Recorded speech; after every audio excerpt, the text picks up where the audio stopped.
Hello and welcome everybody to News Effect, a Flickr Effect podcast where each week we count down the top 10 news items of the week from the world of film, television, and pop culture. We are recording this episode, by the way, on August 14th, 2016. I'm David Lott, and joining me as always are Bobby Jackson, Jascha Wilson, and Michelle Curry. How's it going, guys? Hey, good. Lots of news to talk about. It's good. Lots of news. Lots of stuff that had to fall to the cutting room floor. But we've got plenty to talk about with our 10 items. Really quick, though, to start off. We'll be counting down our top 10, but really quick to start off. We did have a death this week. Kenny Baker passed away. For those who don't know who he is, he was the actor who played R2-D2 in, all six of the first six films. He wasn't in The Force Awakens. But, he has passed away. I believe his niece did release a statement. It was expected, but it was sad nonetheless. He had a very long and fulfilled life. He brought lots of happiness to people and will be celebrating the fact that he was well loved throughout the world. We're all very proud of what he achieved in his lifetime. So yeah, he was 81 years old. Sad, man. Yeah. It's like, I don't even know what they'll do in terms of like the movies, but I just remember him as being someone that for a while, I used to just think R2-D2 was just whatever as a kid, like a robot or whatever. Right. Then you see like there's some guy in there and he's doing the things, and it's like, man, that's like must be such an awesome job to have. At the time when you're a kid, you're just thinking like, oh, he gets to actually play R2-D2, and that was obviously the thing I remembered him most from. But another thing that he was in that I actually watched a ton of times when I was a kid was Time Bandits. I don't know if you guys remember that, but It was, oh man. So he was in that as well. So he's been around and doing these roles for so long, obviously at 81. I mean, he lived a very long life, and it's sad that he's gone. And hopefully, I would like to see some sort of in memory of him at sometime when the Oscars roll around. I hope that he gets that. There's no question there. Totally. Yeah. Oh yeah. Like I mean, so. Obviously the Star Wars films were really big, but my brothers and I used to watch the shit out of Flash Gordon. Hell yeah. Oh my God. I love that movie. We used to love that movie. Oh Jesus. But yeah, I mean, it's sad because he really brought a presence. Obviously his most notable character is R2-D2, and he brought a presence and a lifelessness to a machine, something that's very solid, that doesn't really have anything, but there was movements to him that I don't know, it just was, and it's just sad to see. But yeah, like you said, like dude was 81, like he hung in there. He had a good life, big family. It's all can't really. Yeah, he had a personality to basically sheets of metal and light. Exactly. And that's something that when I saw the post or the text message that Bobby sent out, I just kind of was like, oh. It's like, the man's up there. Because I remember the last interview that I saw with him, I was like, oh, wow, he's looked, like up there, older. He's 81. But it's just, you're like, oh, that's all you can say. It's just like, oh, it's like part of your childhood is gone now. Right. Yeah. Like, oh. All right. Well, with that, we will move into our top 10 news items of the week, starting at number 10. Number 10. If you are a fan of the Chronicles of Narnia films and the books or the books, you may be pleased to know that it looks like there will be another film. TriStar, Mark Gordon Company, and Entertainment One will finance an adaptation of The Silver Chair. And this seems to be like it'll be, I guess after the movies we've seen, but at the same time kind of a reboot. We don't know if any of the cast members will be returning. I get the impression they won't be. So, looks like there'll be some more Chronicles of Narnia films. Go ahead, Michelle. Sound like you were about to say something at the same time I was about to say something. I'm just going to wait for you guys to fight it out. All right. So, I only ever read the first book. I only read The Lion, the Witch, and the Wardrobe when I was younger, and I just never really got into it. And then As far as the film goes, I saw the first one and I enjoyed it, but I felt like it was kind of long-winded for a film, especially a film that in essence was kind of supposed to be a kid's movie in a way. And it was like, geez, this bad boy is long-winded. It just keeps going and just like never really completed.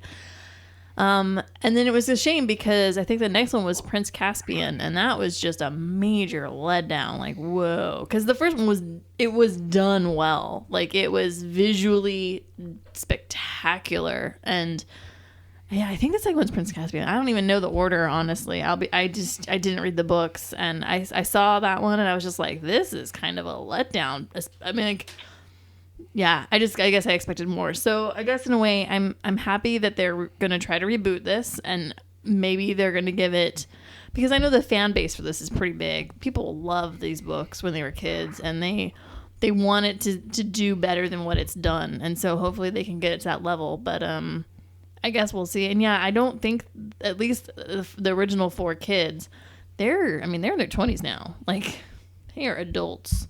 So sadly, I don't think they're going to be returning. I think the youngest one now is like 19. So yeah, they can't go back to being around the ages that they are in the books, I guess. So, but we'll see what happens. You were going to say, Bobby? Almost something similar to Michelle in that I read the first book when I was young and really loved that, but never really progressed past that. I think I may have tried one of the other books, but it may have been when they didn't have the other characters in it, and I just didn't connect with me. And I enjoyed the first movie when it came out, and it kind of was mirrored by the books, my experience, to where the other movies came out, and I don't even recall seeing the other movies. So with this, I don't know that I would be very interested. I guess it would just depend on the story, because I'm not as familiar with it. So depending on how that storyline goes, I would maybe find some interest in it. But on the surface of it, the news in and of itself didn't really do anything for me. Gotcha. I guess I'm hopeful for their fan base, I would say. Like, for me personally, it doesn't do anything, but like, I hope for the fan base, if they do this, they do a better job than what they've done of recent. That's, I guess, what I'm trying to say. Gotcha. Moving on. Number 9.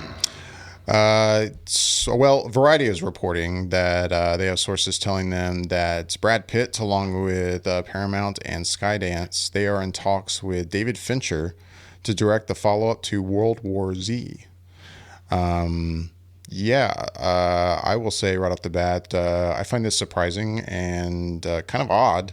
I would never in a million years have expected David Fincher to want to do something like this. So if this were to actually happen, I will say that it took a sequel to a movie I didn't really care about, and I probably wouldn't even have bothered seeing the sequel, to a whole nother level for me. I will definitely see it now if this actually comes to be. But yeah, I guess they have sources saying that, it looks like talks have started to move along, and it looks like he does have an offer. I guess he hasn't accepted it yet, but it looks like talks are going well, and it looks like that might be what's going on here. It's the sequel I didn't think I wanted, but if David Fincher's in on it, yeah, exactly. I didn't want it before, but I'll take it now. It really, I mean, I was kind of like, and it's like, oh, David, well, that's a horse of a different color, my friend. I'm down with it. Yeah. Oh, you got that reference? Kind of feeling. I did get that reference. Yes, I very much did get that reference. But I'm interested. I'm with you. I wasn't a huge fan of the first one, but I did, somewhat enjoy it. I was like, oh, okay, that was kind of cool. And if they actually follow through with the sequel, because I knew it wasn't doing very well in the theaters, but if they're going to go ahead and move forward with it, like, yeah, I'll watch it with Fincher behind the wheel. Cool.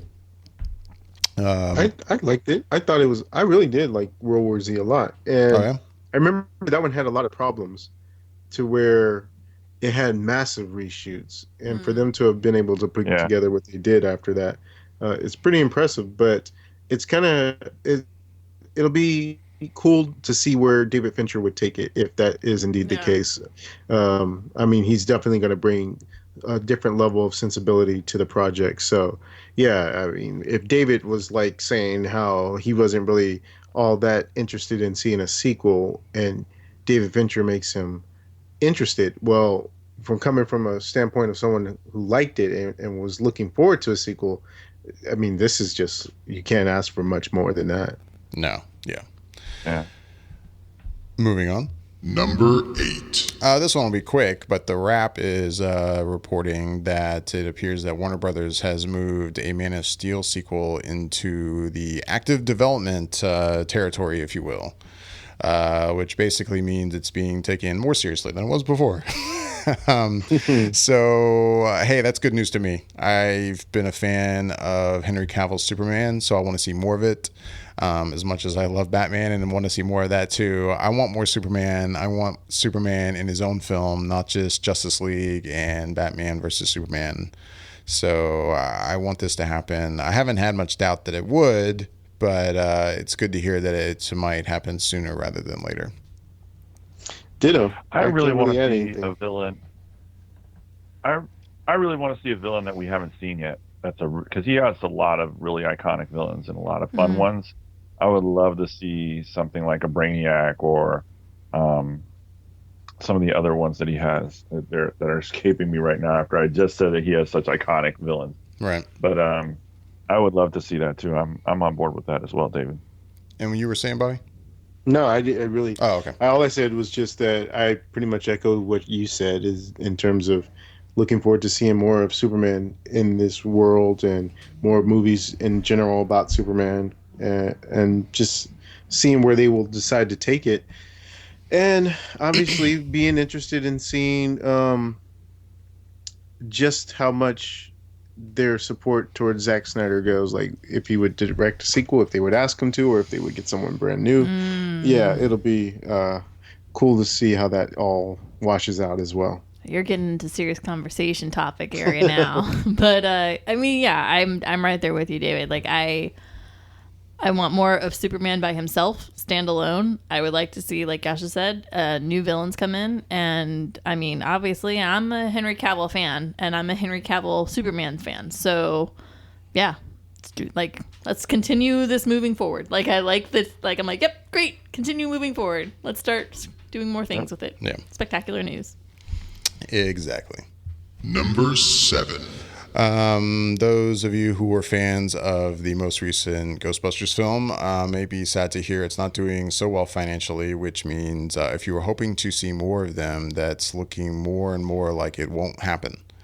The Hollywood Reporter is reporting that it looks like if things continue on the same track they are on now, that they're looking to have around, a $70 million loss on this film.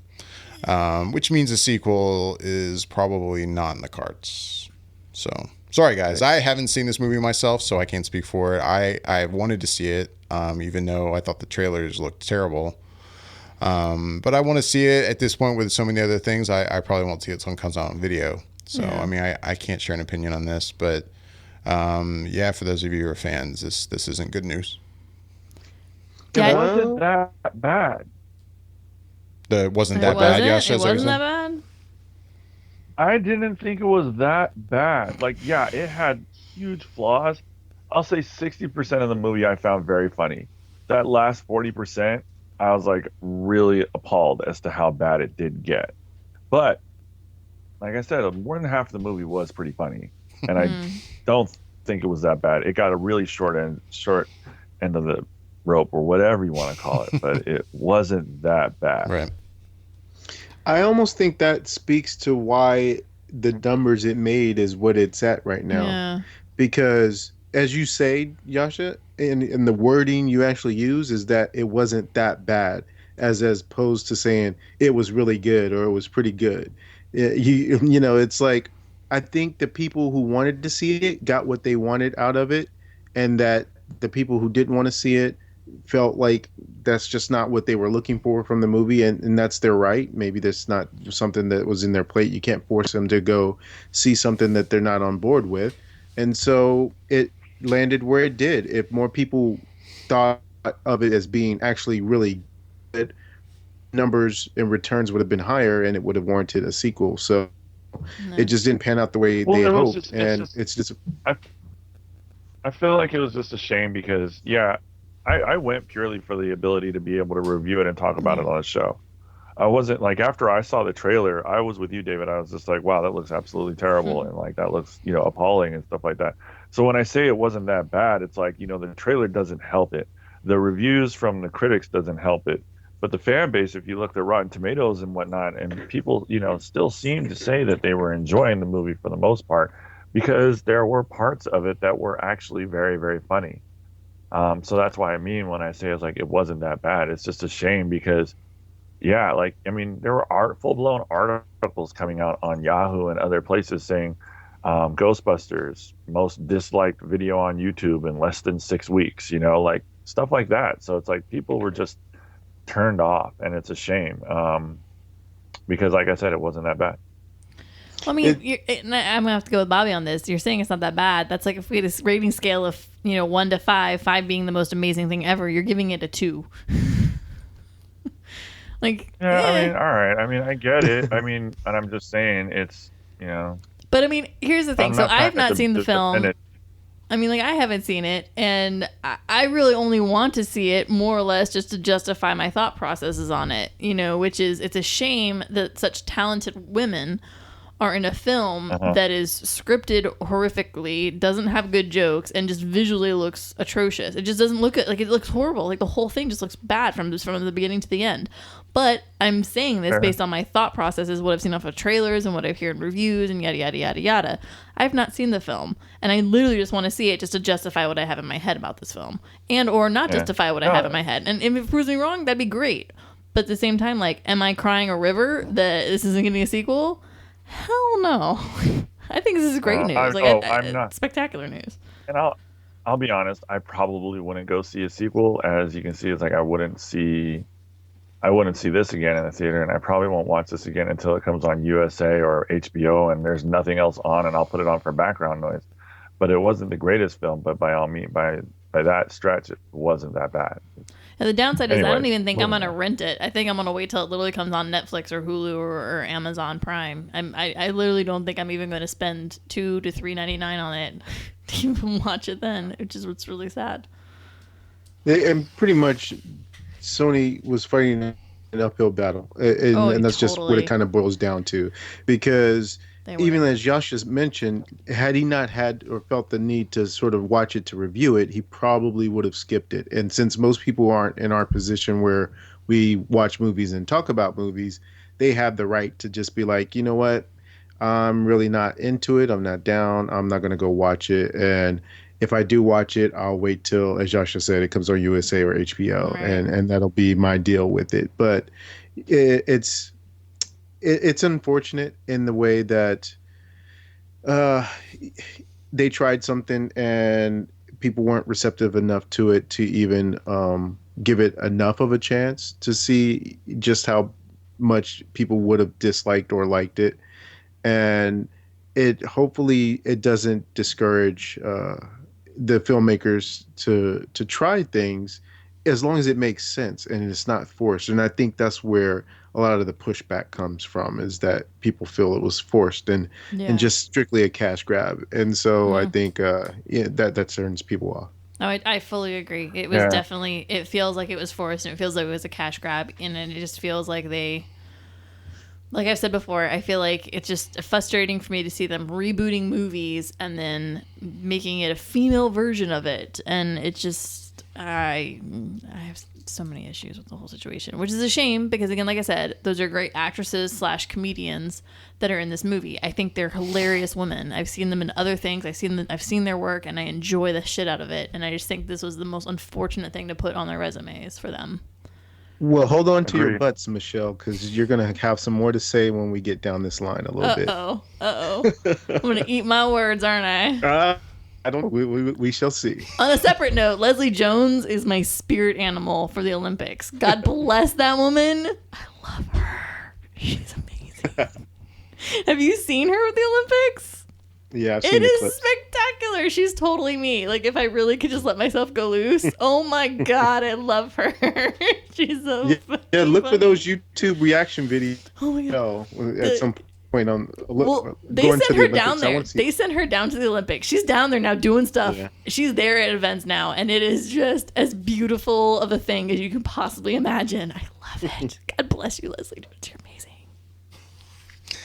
All right, moving on. Number 6. So this week, a letter was dropped or posted on the internet that was written by an anonymous writer, apparently a former employee of Warner Brothers. It would appear that this person was left the company, I will say, because of the layoffs back in 2014. I think they laid off like 10% of their workforce.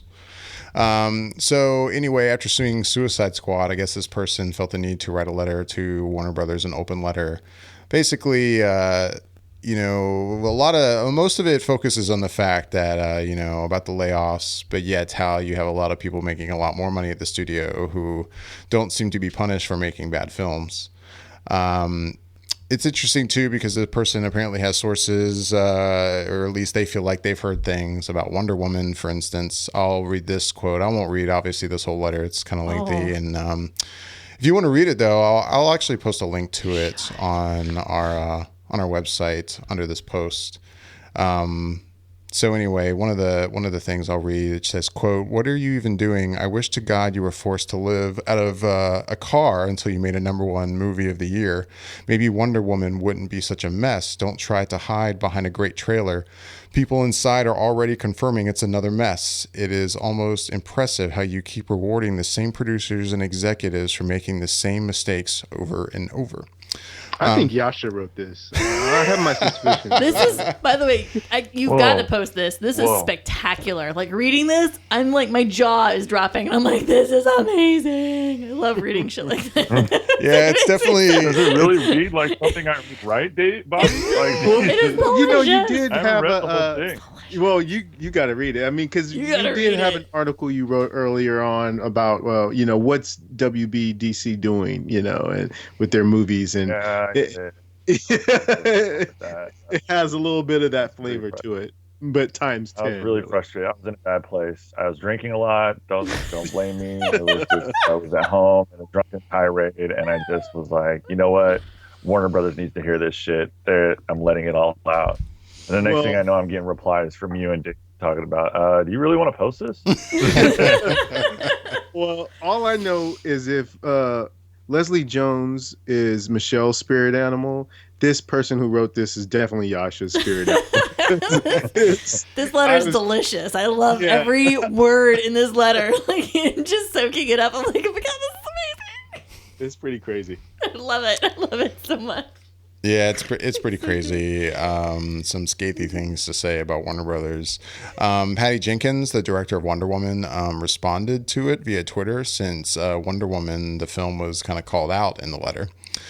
She had a couple tweets. One of them said, "Whoa, just saw this press about Wonder Woman having problems. Are they serious? This is some made up BS right here. Made up. Produce a source. Anyone."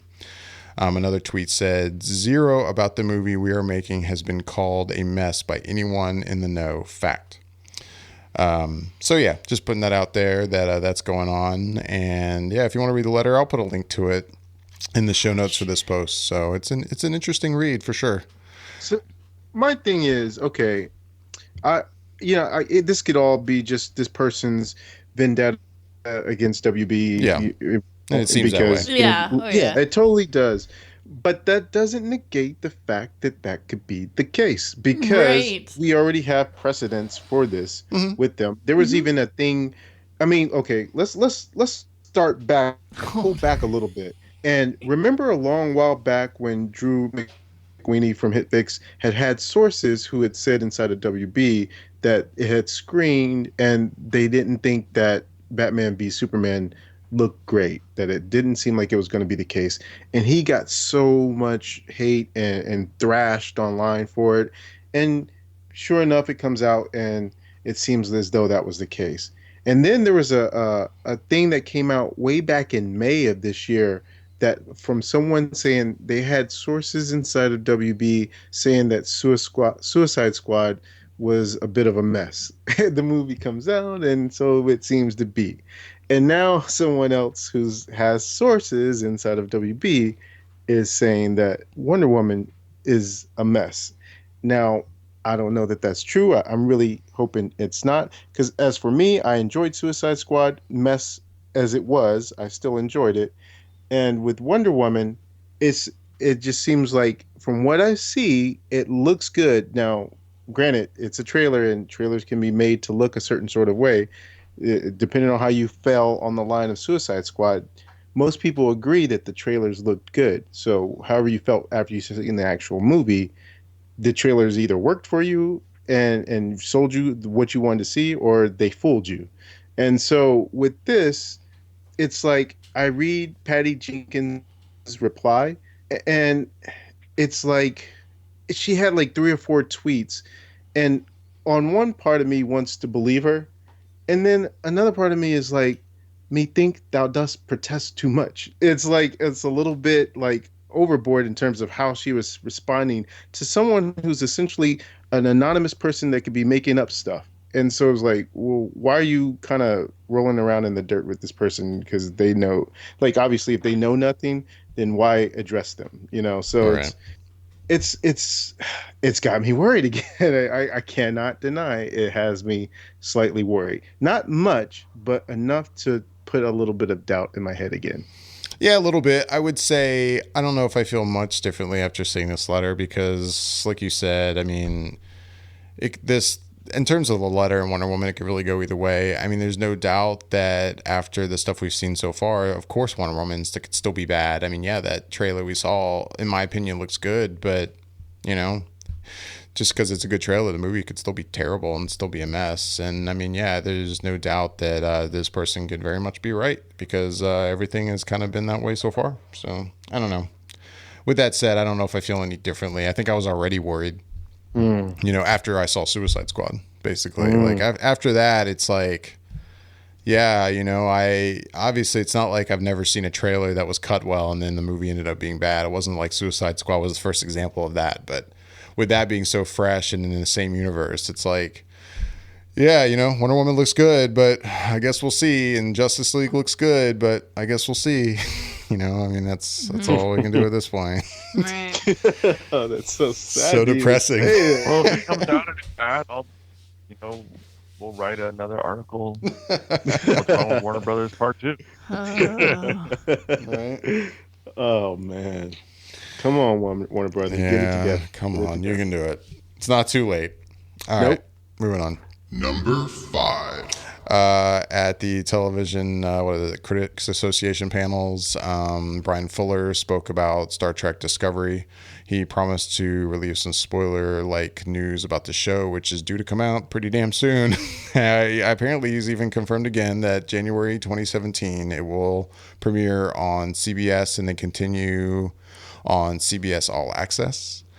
And we haven't really heard any casting about the show yet, but we do know that the lead in the show will be a female, that it will be a diverse actress, and it looks like it won't be a captain, which when we first heard that it was the lead, I think everyone assumed it would be the captain, but it sounds like this will be a lieutenant commander. So that should be an interesting thing to see. We haven't really seen anything like that on Star Trek where the lead wasn't the captain of whatever ship that show was about. So yeah, I'm still looking forward to the show. I would like to know it's actually filming. It looks like it goes into production in September, so I guess it's going to be filming pretty soon. And yeah, like I said, it's coming to CBS All Access in January of next year, pretty soon, just a few months away. I'm down to see a show with Wilhelmina Riker. Like, I think that would be pretty damn good because I like Commander Riker, Right. and I always thought he could have had his own spin-off show if they yeah. ever had wanted to do it. So, you know, a female version of a. Now, I'm not saying that. I'm just saying just because he's the most lieutenant commander that I think most people will think of when they Right. think of a second in command. But yeah, someone that's of color and female, and that being the lead, it's definitely a different take. And with Brian Fuller, I have no doubt that he will tell some interesting stories there. So I wouldn't say it necessarily did anything to make me more interested in it. It just makes me more anxious to see what exactly we're getting here in the form of at least a trailer, to just so I can see something. Anybody else? Anything? No? And I think me and you're the only Star Trek. All right. No, I think Michelle's actually quite a fan. Oh, is she? That's why I'm looking at her. I'm super offended, Bobby. You've done this to me twice now on Star Trek stuff. Sorry. Son of I just don't remember you ever really being super vocal about Star Trek stuff. But sorry. Go ahead. Go ahead. Anyways, so while I'm not against, maybe I shouldn't phrase it this way. So basically, I'm very excited that... Think about what you're about to say. I know, say. I'm going to try to phrase this very specifically here. I'm glad that it's not going to be focused around the captain. I'm glad that it's going to be an underling in a way, and it's going to be from a different viewpoint in that way. I feel like they're forcing the female thing a smidge. Okay. That's really all I have for it. I mean, it's not like it's done spectacularly well in the past, if you go that way. But I mean, yeah, I don't know. That would depend on who you ask, but it does depend on who you ask. I mean, there's people that love Janeway, but I don't know. Yeah, like I said, as far as like in rankings go, I think this is a great idea. As far as the male-female thing, I'm mixed on it. That's all I'm gonna say. That's interesting. I wouldn't have expected that response. I know. Shocking, isn't it? Shocking. All right. I don't know. To me, I think Michelle said something in the fact that that they tried that once before, and multiple I think times. Never mind. No, and I was just gonna say I think that's I don't know that you mean to say this, but the way it kind of sounds when you say that is like, oh, they've given women a shot and they failed, so let's not give another woman a shot. And it's like, you can't really just say, if it didn't work once, let's just throw away everything. Call it a day. Just call it a day. And while I don't want to really admit that out loud. Well, here's the thing, though. So on the other side of it, no, I'll turn it over so I don't look like the worst asshole ever. So on the other side, I feel like when they try to write females as the captain or a really high-ranking officer, they tend to overshoot. But when they write females in more of a traditional ranking role, they write them very well. So I feel like I'm trepidatious of the fact that they have somebody as a lieutenant commander. That's a pretty high-ranking officer as a female, because historically the higher the rank, the worse they seem to write them, because I think they overshoot. But when they have more of a middle ground female character as a specific rank, it seems to go really well, and they don't overshoot it. They give it exactly what it needs, and that's good. And if they can do it like that, great. Otherwise, I'm a little concerned of them overshooting the character's personality. All right. Ba-boom. All right, understood. What's funny too about that is that, and I say this in all jest, and no, this isn't about you, Michelle. In terms of referencing to the show itself, I don't have a specific issue, but I do find it funny that this will make 2 for 2 that they go with a minority figure for a show that they didn't start off as a captain. It's kind of like, well, they can't be like the man in charge or the person that's in charge. Because when Deep Space Nine started off, Commander Sisko, he was not a captain. He was like in charge of this base, basically.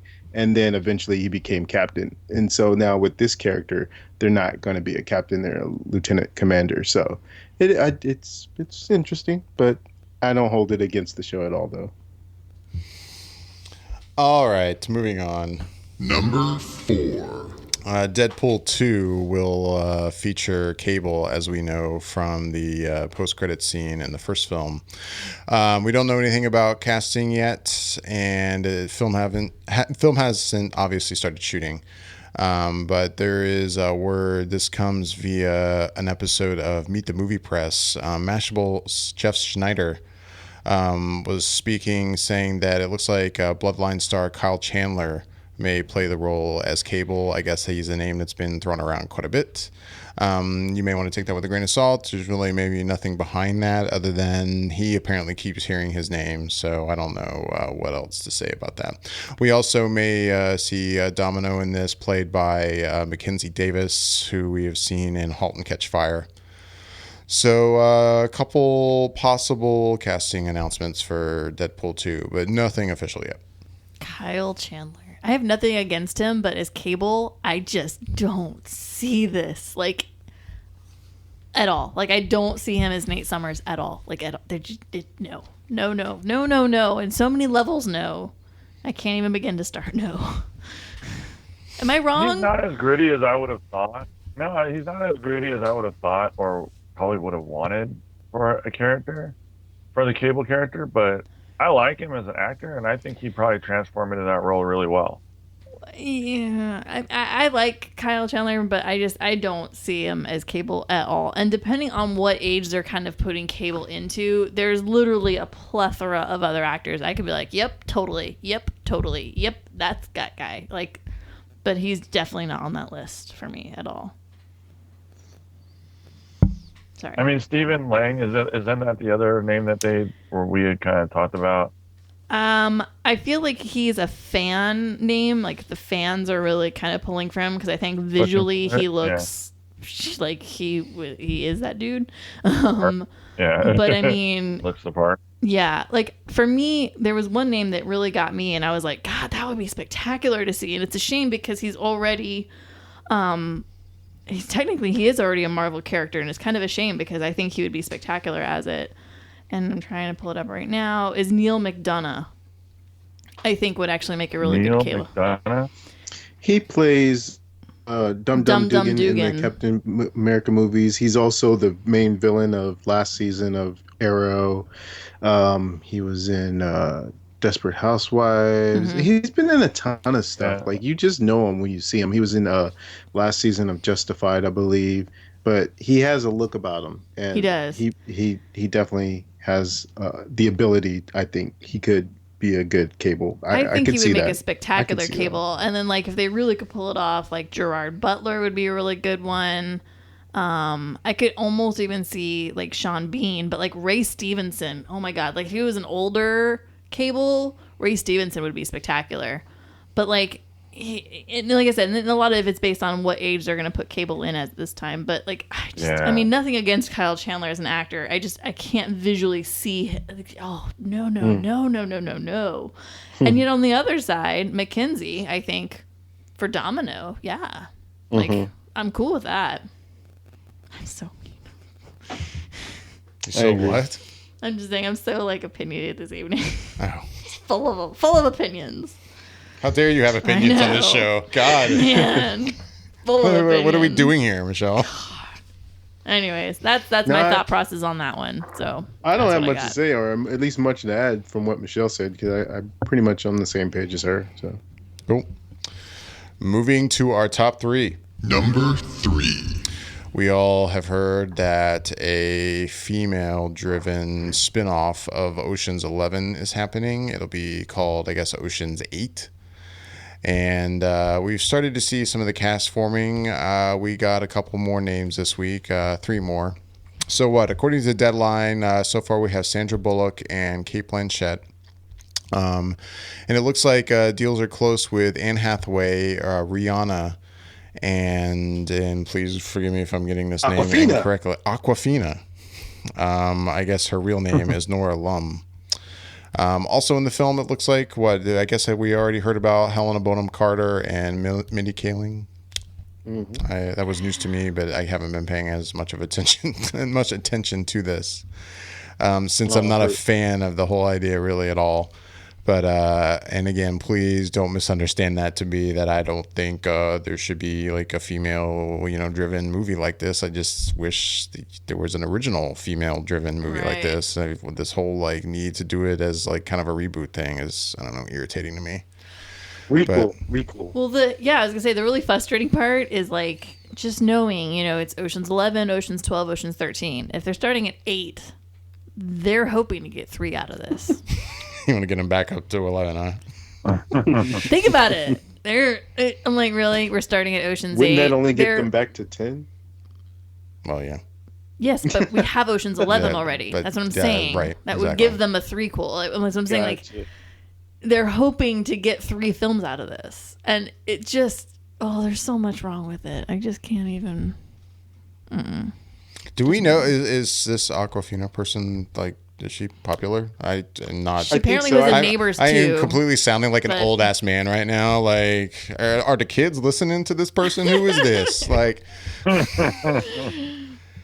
From what I understand, I don't know that she's popular here at all, but I think I don't want to get where she's from wrong, so I won't say specifically what country, but she is a hip hop artist okay, somewhere. Gotcha. And so I guess maybe she's popular where she's from, but cool. not here locally. Yeah, I don't.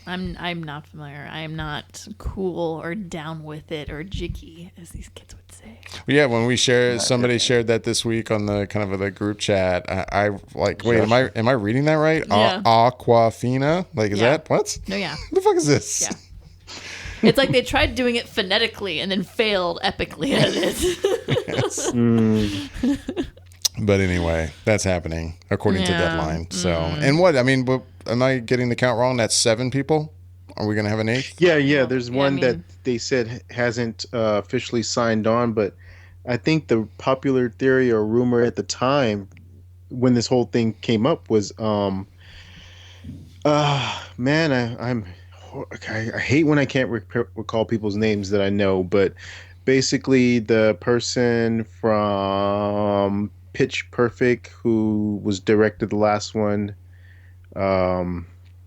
she was in Hunger Games as Effie. God, you guys are not. No. Oh, yeah. Like, you know who I'm talking about. Yeah, I know who you're talking sure, about. but I hate. Can't remember names. I know. Now I'm completely forgetting. Because this is somebody like vamp for a second so I can look up her name. The 'cause- thing is I feel like she's so like she reminds me a lot of Parker Posey, and that's what makes me insane sometimes. Is I yeah, feel I like they could kind see of look that. the same, and so like my head immediately like thinks of Parker Posey, and I'm like, that's not the name of this person at all, and it drives me insane. Okay, so it is. Look, I'm looking in. We're Elizabeth professionals here. We got Yeah, this. right. Elizabeth Banks. Yes. Elizabeth, yes. Yes. So she was rumored to be the other person. So maybe she's the holdout, or who knows if the deal isn't working through or whatever. Right. But I remember reading her name early on. As far as this movie in general, yeah, usually I kind of agree with the sentiment of the remaking and just throwing females in it is not a smooth move. But I don't know, for this one, it just I'm giving it a pass to a certain degree or feeling differently about it because it's as I keep saying, it's a requel and it's not a reboot. And so the fact that she's related to George Clooney's Danny Ocean's character as his sister, Who's It- Sandra it- Bullock's character? yeah. Oh, So God, this just it gets makes worse.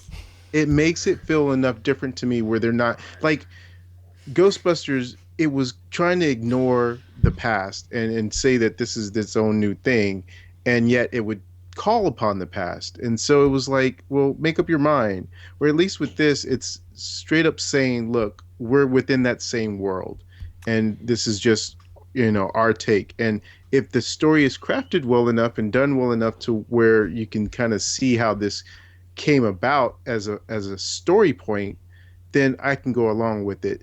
From a standpoint of them making a movie just as a cash grab, sure, that's exactly what it is, Totally because what it's it playing is. off of the name.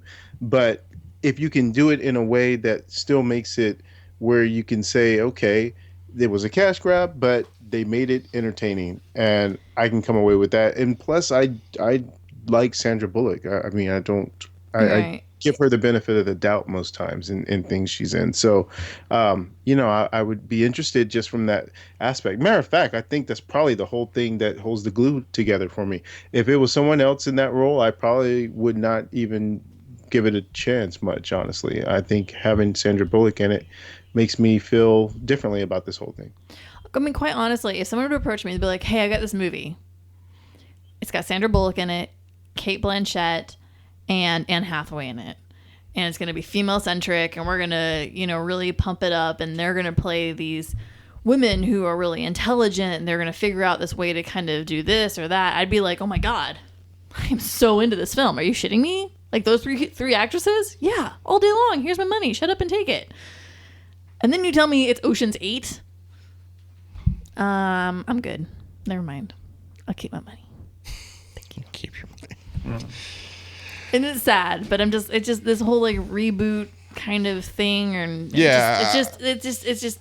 I've shared my opinion on it before. With that agree. said, I agree with you, Bobby, that because that was my big complaint about Ghostbusters, is that I wish it had been in the same world and not like a complete reboot like it was. And at least I'll give this film that it's in the same universe. And, as much as I'm kind of against it, I'm definitely more into the idea of this than I was into the idea of Ghostbusters. Now, when we see a trailer for this, maybe I'll have a different opinion. I don't know. But as it stands now, I'm definitely more interested in this than I was the Ghostbusters reboot. So as much as I complain about it, that's where I stand. My problem is it's so...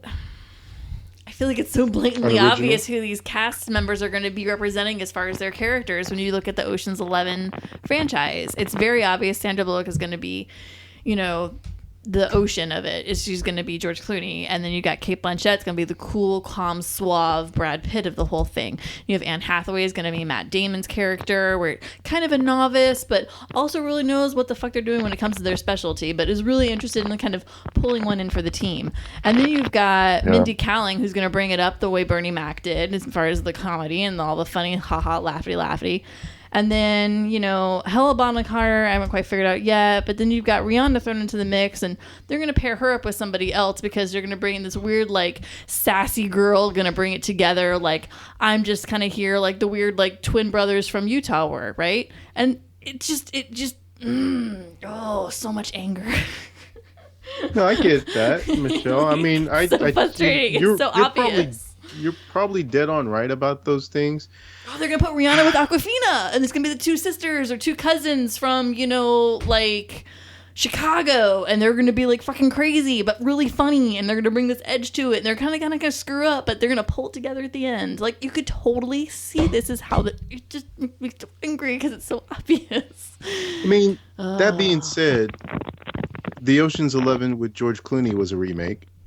It was, but like 40 years apart. Like, and even then, the first one didn't do that well, which people don't seem to recollect because that's what they go off of.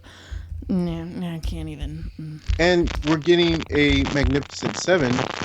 But I'm all for that one. Well, that's what I mean. So it's just a matter of where you fall on these things. Because there's going to be remakes and they're cash grabs, but it's just a matter of how they do it. And if they can present it to you in a way that makes it look good, then, I mean, so be it. So, but I want to see these women do something original I want original movies and just not these cash grab rewrites, basically. We need to move on. I'm just getting fired up here. Number 2. So we know a Han Solo spinoff film is coming for the Star Wars universe.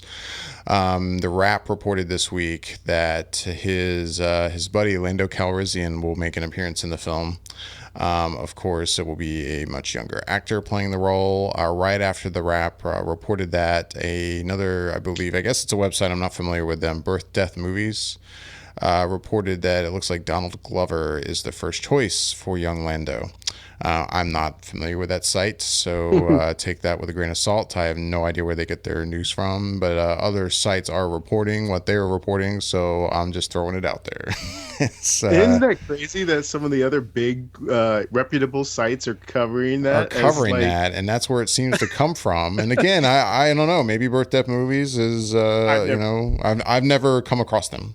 And once you start to read a lot of sites, they tend to source each other, and you become familiar with all of the big ones, and that's not one I've ever seen out there before. So I take that with whatever you will. But anyway. You take that with a pound of salt. Yes.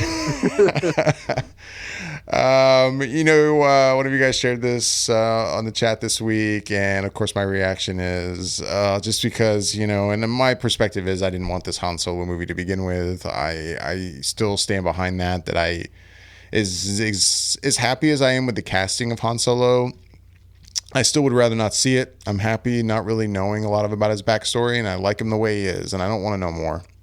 And I don't want to see somebody else play Lando either. So, hey, Donald Glover, if that ends up being him, I have no problem with Donald Glover. He's great. But and if somebody had to play him, sure, he sounds good.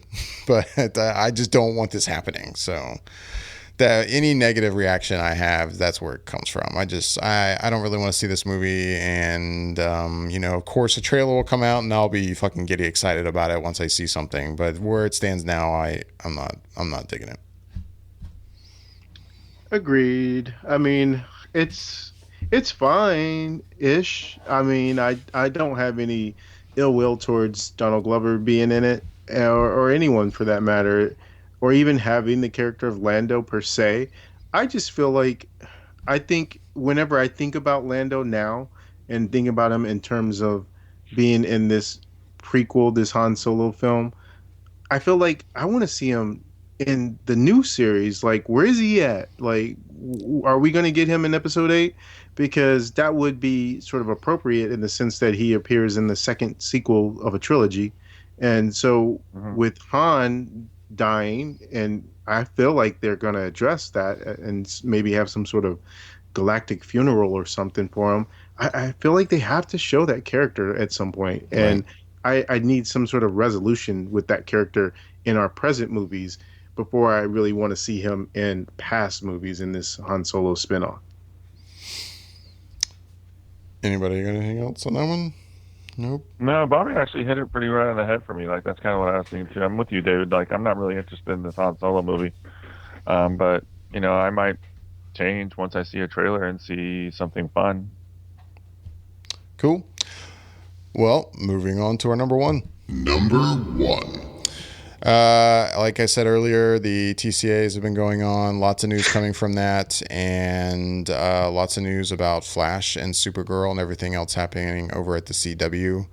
One of those big bits of news seemed to be that they plan on doing a couple episodes, I guess, and please correct me if I'm wrong, but a musical crossover between those two heroes.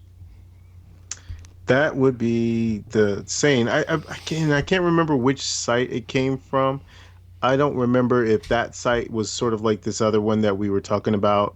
Yeah, see, the rumor comes from the hashtag show. Again, I've never heard of it. I don't know what that is. Yeah, and I will say, well, the rumor from hashtag show, I believe, is about Joss Whedon. Right, and that's in regards to the musical crossover. Right. I mean, the musical crossover got announced at the TCAs. We know that's happening. Yeah. I mean, Berlanti has had quotes out there saying as much. Like, that's definitely going down. Now, the rumor, more toward the end of the story, is that Joss Whedon will then direct them. And yeah, that comes from the hashtag show, which I will give them this. According to IGN, they previously had, they first revealed that Finn Jones would be playing Marvel's Iron Fist, and that came to be true. So we'll give them that. So at least I'll give them some credit for having, the scoop on something in the past. So I guess then the crux of it is, how do you feel about a musical episode with Flash and Supergirl? And it's weird because I guess I come at it from a perspective that is maybe unique to someone who's sort of seen these things happen before in the past. Because with Flash and Supergirl, both of those actors from those shows, respective shows, or I don't know if they shared scenes or anything, but on Glee, when that was a show, and so no, they have that background. They were kind of in the show at different times, I believe. Right, I thought so. Yeah, she came in a little bit later. Yeah, and so they have that background, and it's a matter of how they make it work in the show, and it comes down to, are all the actors going to be singing, or is it just those two characters are singing? Is it done in a way that makes it work, or is it going to come off silly? And I I feel like the precedent for it is with what Joss Whedon did with Buffy, and he had one episode that was a musical episode, and it worked within the context of that show because Buffy was battling a demon that had like music as his weapon, and he used it in a way that yeah, and it was, and they usually that episode usually plays at Comic-Con every year. I don't know if they did it this past year, but they usually do show that at Comic-Con. And so I could see it in the context of this series working, like if, let's say, if Supergirl decided to use another one of Superman's villains, like Mr. Mxyzptlk, and him doing something where he has them, because he has these abilities that are like magic based and he can make people do things, and the only way you get rid of him is making him say his name backwards. And so he works in such a wacky way that I could see that working, but it just kind of comes down to how they make it work. And of course the other aspect is the music itself and how it sounds, but I'm all for it. I think they can make it work because if they have in the past with Greg Berlanti, he seems to have a good hold on a lot of these shows, and especially now with Supergirl being on CW, I think they can make it a viable thing within the context of both shows and make it not come off as corny or stupid. I'm very mixed on this. I think Berlanti's done a good job, and if they actually get Joss to do it, I think it could be really, really fun. And I mean, they definitely have people that can sing. I mean, they've got Jesse Martin, who, good Lord, the man can sing. You know, Grant can sing, obviously. What's her name who plays Supergirl? Melissa Benoist. She can sing. And then Jeremy Jordan, that dude can sing. That boy is amazing. You know, so I mean, they have people in both casts that are quite talented. And so that's, for me, isn't the question.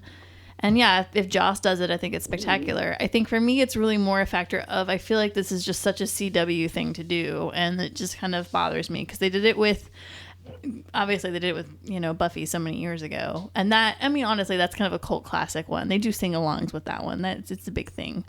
But they did it in Supernatural, and apparently, and I haven't not seen the Supernatural episode where this occurred, but apparently it is quite spectacular.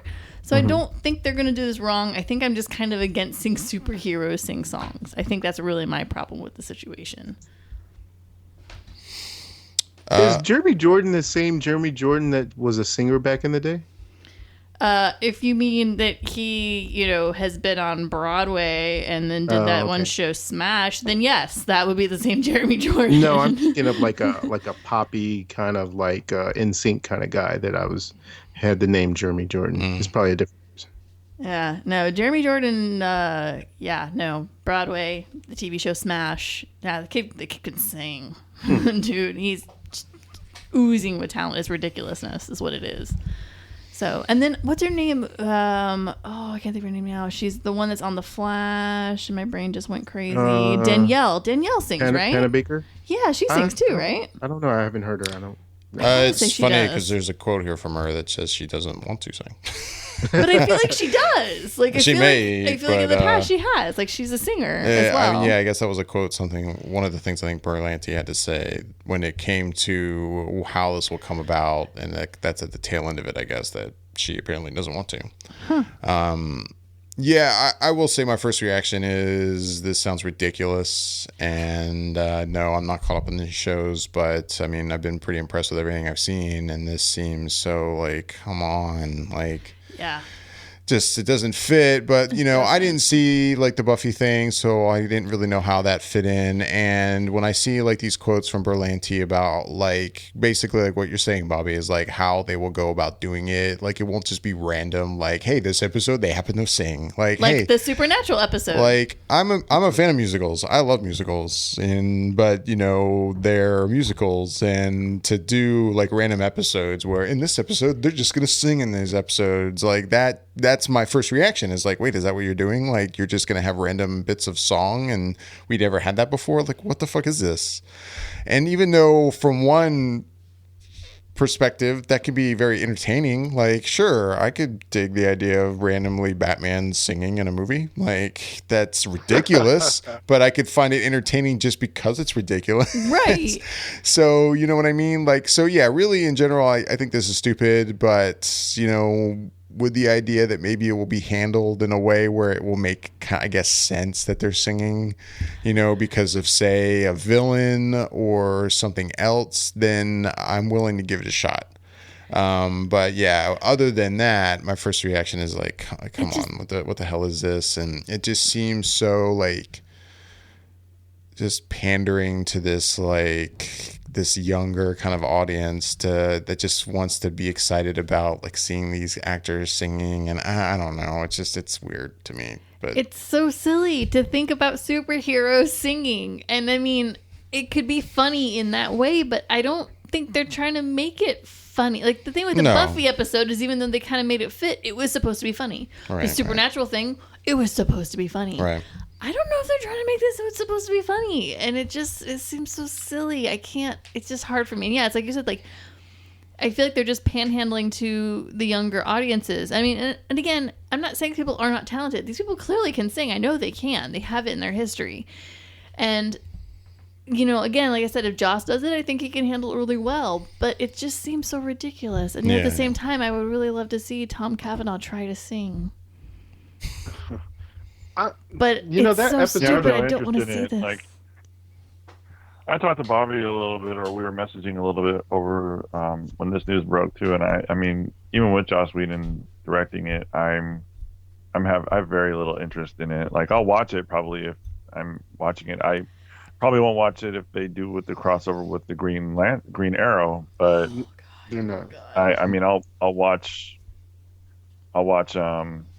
the Flash and Supergirl, because I mean, I was into those shows when they ended. So, but I have no desire to see them bust out into song. And that's not saying I like musicals. I love musicals. There's some amazing musicals out there, but I'm with you, David. Like, I have no desire to see this. All right. I mean, other than John Barrowman, I don't think I want to see anyone from the Flash or from Arrow sing. Like, I don't want to see them sing, like, you know. And I realize they're not involved in this, but I'm just saying, like, it's just, I really don't want to see the Flash sing songs. I don't want to see Supergirl sing songs. Next, we're gonna get the Flash like Christmas special. Oh god! And it's gonna get awesome. They already had a Christmas special. You just haven't caught up to that. Well, I mean, I don't mean like just an episode. Like, No. I mean like a full-on Christmas, like the Star Wars Christmas special. Oh, kind of God! thing. Oh god! Like a true Christmas special. No.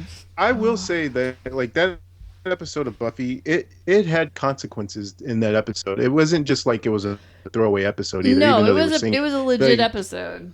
Yeah, I mean, like, spoiler alert for a show that's been gone forever, but in that episode, But come on, Bobby, I had this next on my list. right. So in that episode, I was totally going to start watching this tomorrow. Buffy reveals the fact that, you know, when she was dead on the show, and she had been melancholy when she came back, and her friends had brought her back to life, and she had revealed to them in song that the reason why she hadn't been acting the same is that when her friends brought her back to life, the place that they had brought her from was heaven, and she was content.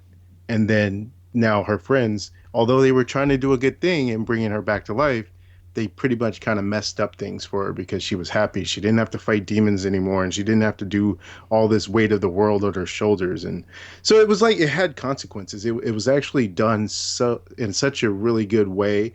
That is why it kind of makes me excited that if Joss is involved in him doing that for Supergirl and Flash, what kind of way he would take it.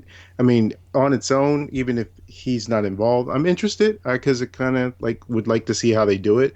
But with him involved, it makes me even that much more interested from a storyline point of view. Yeah. But with that, our time is up, so we got to get out of here. As always, we'd love to know what you thought of everything we've talked about.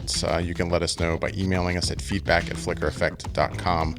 Also, find us on various social media platforms. Just look for links to those on our website. They're over on the right-hand side. I'm David Lott. Bobby Jackson. Joshua Wilson. I'm Michelle Curry. Thanks for listening.